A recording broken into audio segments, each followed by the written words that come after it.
So, another problem tayo. Ito yung gusto ko, 12.21. Palagi ko, 12.20, sinunod ko na rin yan. So, 12.21. The alcohol content of hard liquor is normally given in terms of proof, which is defined as twice the percentage by volume. So, again, percent by volume siya. So, ethanol present. Calculate the number of grams of alcohol present in 1 liter of a 75 proof gin. The density of ethanol is 0.798. So, kailangan natin ng grams ng alcohol present. So, mas lang to siya. Tapos, ipaglalagay ko, siguro pwede kong unahin yung 75 proof. Okay? Yeah, wala lang. Na-feel ko lang na parang ganun yung simula ko. And then, convert. Tingnan mo lang yung unit. So, gusto mong makakuha ng mass ng alcohol. Mass ng calculate the number of grams of alcohol present. So, anong alcohol to? C2H5OH. So, ito yung ethanol. C2H5OH. Di mo beer, tuba, to anything na alcoholic. Ito yung alcohol na pwedeng malagay sa katawan. Hindi naman pwede kasi pag marami naman, it will intoxicate us. So, magsisimula ako sa 75 proof. So, 75 proof. So, kakonvert ko kaagad to. Ano yung ibig sabihin ng 75 proof? Yung proof niya is twice. So, ibig sabihin, bali yung 100 proof, that is 50%. Pwedeng ganun lang. Kahit ano yung maalala ko, 25.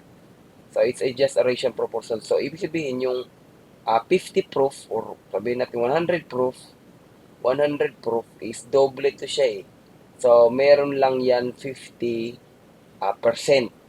50% na alcohol. By volume. Alcohol by volume. Okay? So, makakancel ko na yung proof. Now, yung ibig sabihin nito, 58 by volume,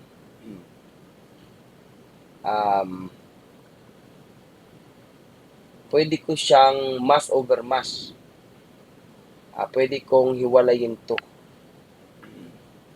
I'll try to redefine the 50%. So, ano yung sabi niya? That is just the volume. So, this is ml, 50 ml, 50 ml or liter, 50 ml of C2H5OH per 100 per 50%, that is 50 sa bawat 100. Kaya naka-percentage naman to 50%, so that is 50, tama.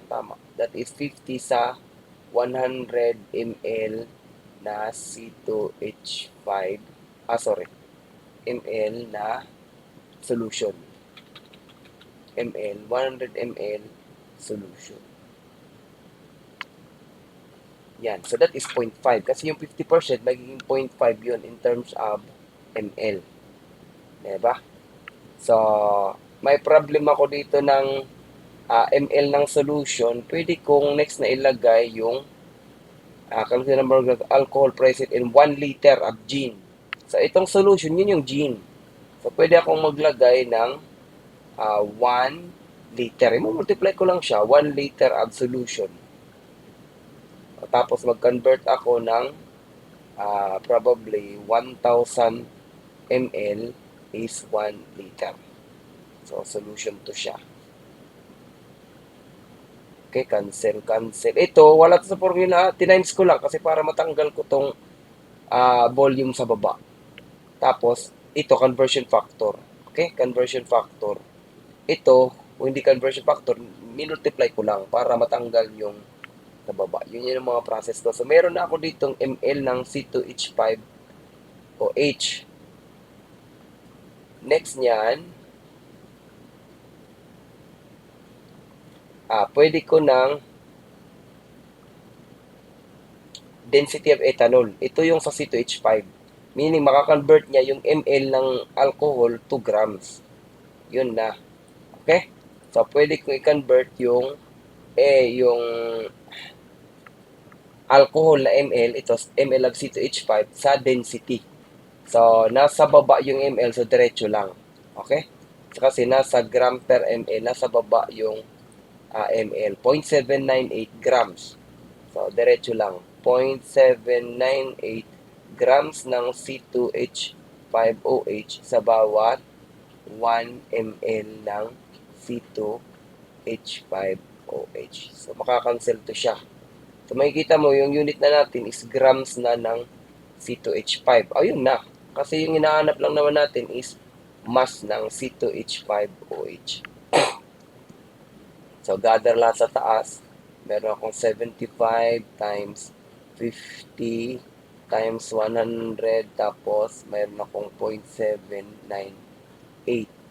Sa baba naman, meron akong 100 times 100. Ibababa ng baba to. Pinoint 5 ko na lang to para 1 di ko na. But anyway, nandyan naman yan. 100. O, yun na. Sa baba. 100 times 100 lang. Tapos, makakancel pa yung isang 100 sa 7550. 75 times 50 times 0.798 sa baba is 100. And yung mass natin ng alcohol is 29.9. 29.9 grams ng C2H5OH. Okay, so again, walang formula rito. Tinitingnan ko lang yung mga units. Ha? Kung magpo-formula pa tayo dyan, ewan ko na lang. Hindi na ako nakakaalala. But anyway, mag-formula kayo kung gusto nyo. Ako, the best na formula dito yung mga definition lang nila. Tapos ilagay nyo siguro yung konting kwan tulad ng converting mass to mole, molality, yun. Kakatulong yun.